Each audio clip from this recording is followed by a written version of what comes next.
Ya, Saudara, pemberitaan kami masih terfokus kepada bencana di Sumatera. Bagaimana dengan yang seharusnya dilakukan dalam penanganan bencana banjir di Sumatera? Siang ini kita akan bahas dengan narasumber melalui daring bersama pakar kebencanaan UPN Veteran Yogyakarta. Telah bergabung bersama kami Profesor Eko Teguh Paripurno. Selamat siang, Prof. Eko. Selamat siang, Mbak.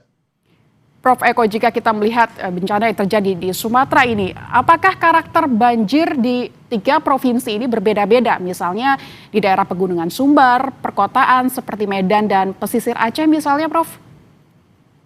Ya, kalau kondisi biasa memang beda ya. Jadi Sumatera Barat itu lebih sering dengan orang nyebut banjir bandang Galudunya gitu. Lantas Medan seringnya kan banjir di urban gitu. Lantas di Aceh banjir pesisir. Tapi kondisi ini berbeda ketika kemarin siklon, lantas intensitas hujan di banyak tempat tuh meningkat sampai 30 kali lipat dari yang biasanya sebulan 150 mm menjadi sehari 150 mm. Itu hampir semuanya menjadi banjir bandang dan didorong oleh banyak titik yang longsor. Jadi banjir bandang hampir menjadi jenis banjir yang banyak terjadi di Sumut, Sumbar maupun Aceh gitu. Dan tentunya itu meluas di bagian hilirnya itu menjadi banjir kiriman dan genangan dengan jumlah kandungan lumpurnya yang banyak dibanding banjir-banjir yang lazim terjadi ketika normal. Itu, Mbak. Berarti ada banjir bandang, banjir pesisir begitu, dan juga ada kiriman. Lantas seberapa besar Ya. nih, Prof, pengaruh hujan ekstrim yang kemarin sempat terjadi terhadap kejadian ini? Apakah ini menjadi salah satu faktor utama? Ya, ada dua faktor utama. Satu faktor ya tentang intensitas hujan itu sendiri yang besar 30 kali lipat gitulah rata-rata. Sisi lain adalah kerentanan di lahan dan warga itu sendiri gitu. Kerentanan yang terjadi karena lahan tidak mampu lagi menerima intensitas hujan yang sebegitu besar. Karena apa? Ya karena sudah begitu banyak terjadi perubahan tata kelola lahan di kawasan-kawasan das tersebut. Itu, Mbak. Berarti bisa kita jelaskan seperti ini, Prof. Kalau apa namanya hutan kita itu baik-baik saja begitu, apakah lahan ini juga mampu gitu menahan intensitas hujan yang kemarin ini, yang ekstrim tadi ini, Prof, yang Anda jelaskan Ya, tadi? betul. Jadi kita memang harus apa? Jangan menyalahkan hujan terus itu. Kayak nanti nggak perlu usaha. Nah, yang penting bahwa kita memperhatikan gimana catchment area itu punya daya dukung yang memadai apabila siklon tropis hujan itu ada. Setidaknya kalau dari catatan perubahan tata guna lahan itu meningkatkan 30 sampai 90% ya, ancaman itu menjadi menguat gitu.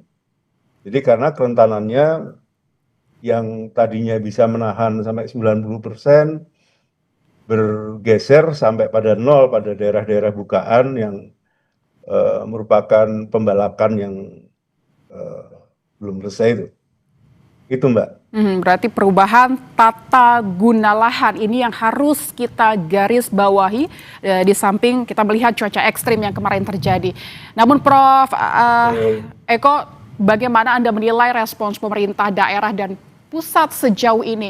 Kita belum mendengar adanya status darurat bencana nasional. Apakah ini sudah tepat menurut Anda? Kacamata Anda seperti apa?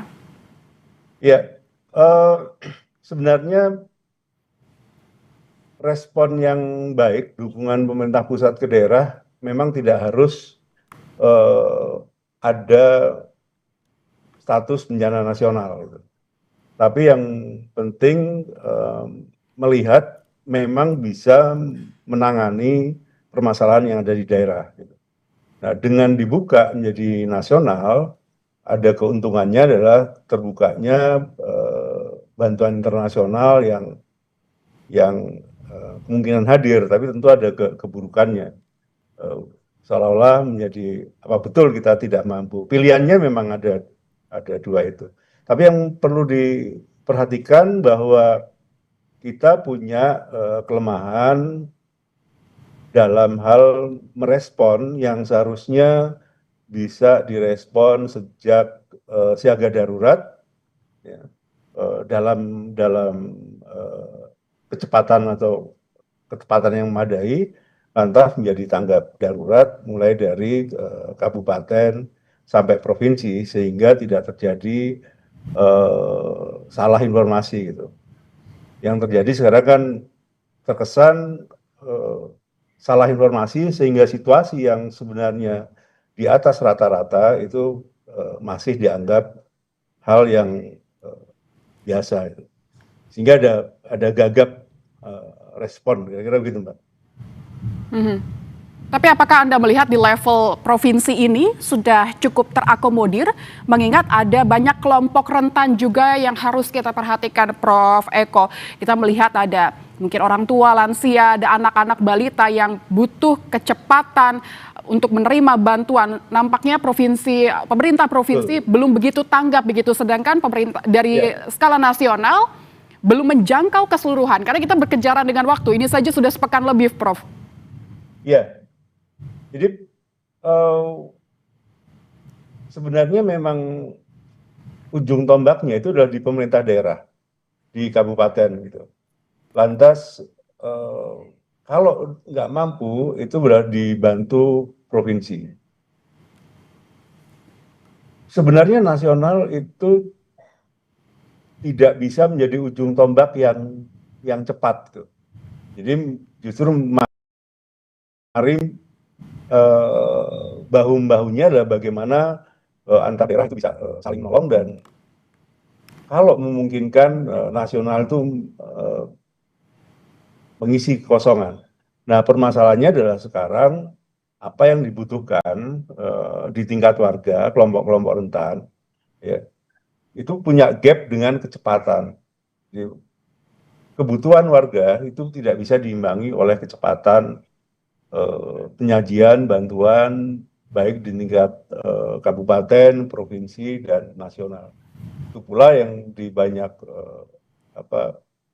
pendapat bahwa ini perlu gerakan yang lebih masif gitu. Apalagi kalau menyangkut bantuan darat itu belum sepenuhnya bisa disampaikan. Itu. Namun kemarin kita sempat mendengar ada sejumlah kepala daerah yang menyatakan tidak sanggup menangani dampak. Bagaimana kita harusnya merespons ini? Bagaimana pemerintah pusat merespons ini, Prof? Ya, ini menariknya. Sebenarnya manajemen melepaskan ke lebih tinggi itu juga bisa menjadi cermin bagi daerah lain, ya. Karena ujung tombaknya memang sekali lagi saya sampaikan di daerah. Dan ketika tidak sanggup, dilempar ke atasnya. Nah, komunikasi ketidaksanggupan ini yang perlu diperbaiki agar tidak terjadi salah tangkap. Saya contohkan adalah misalnya kepala badan memahami kedaruratan separah ini itu baru setelah melakukan kunjungan misalnya. Padahal sebelumnya bisa dilakukan komunikasi dari BPBD kabupaten ke provinsi ke nasional. Nah, ini yang menyebabkan ada waktu respon yang tidak sesuai dengan yang kita harapkan gitu. Jadi baik menyampaikan ketidaksanggupan ya, itu ada dalam tanda petik mekanisme yang lebih baik yang seharusnya dilakukan. Dari kaji cepat, respon dilakukan dan ternyata butuh bantuan, melakukan memberikan informasi ke lebih atas, itu jadi poin-poin yang harus disampaikan. Itu sih, Mbak. Baik, berarti pelaporan untuk ketidaksanggupan ini ada tahapannya begitu, Prof, ini yang harus dikomunikasikan dengan baik. Tapi mengingat beberapa daerah ini kan tingkat keparahan dan dampaknya ini berbeda-beda, berarti komunikasi ini yang juga harus diteruskan hingga ke atas. Betul. Dan bagaimana pemerintah pusat harusnya bisa memapping ini, Prof? Poin menariknya sebenarnya adalah ketika kegagalan memahami peringatan untuk menjadi sebuah aksi. Jadi sekarang ada istilah aksi merespon peringatan dini itu di banyak daerah. Ya. Ini nggak hanya di sana, mungkin di daerah lain juga. Contohnya adalah informasi tanggal 22 dari BMKG itu belum mampu menjadi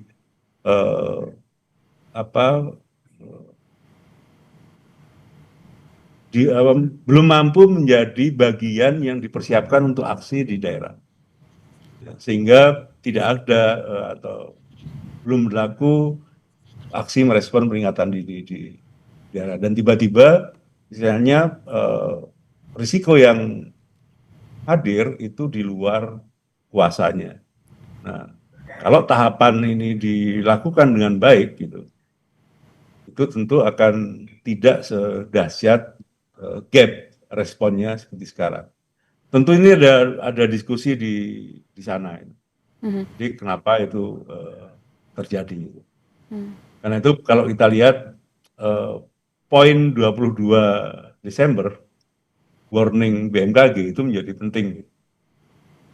Sehingga ada hitung hari golden time-nya sebelum puncaknya, misalnya di 27 misalnya. Jadi itu, Mbak.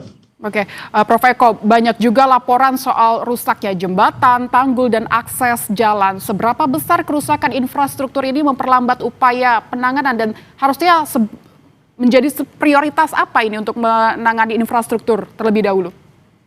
Iya, ini yang saya bilang bahwa sering saya sampaikan bencana ini lebih parah dari Aceh. Karena keluasannya di satu sisi sehingga banyak sekali penyintas yang harus diurus gitu. Dan sementara infrastruktur itu rusak sehingga rantai pasok logistik itu sangat sulit gitu. Nah, karena butuh alternatif yang penting segera diputuskan. Ya. Selain dalam jangka pendek dalam menggunakan distribusi logistik dengan udara, itu juga bagaimana bersegera membangun infrastruktur, memperbaiki infrastruktur dengan infrastruktur darurat ya ke daerah-daerah isolasi. Nah, ini juga bagian penting untuk kita besok lebih berhati-hati sehingga membuat catatannya adalah membuat infrastruktur yang lebih tahan bencana. Baik, infrastruktur yang lebih itu ya. tahan bencana mengingat Sumatera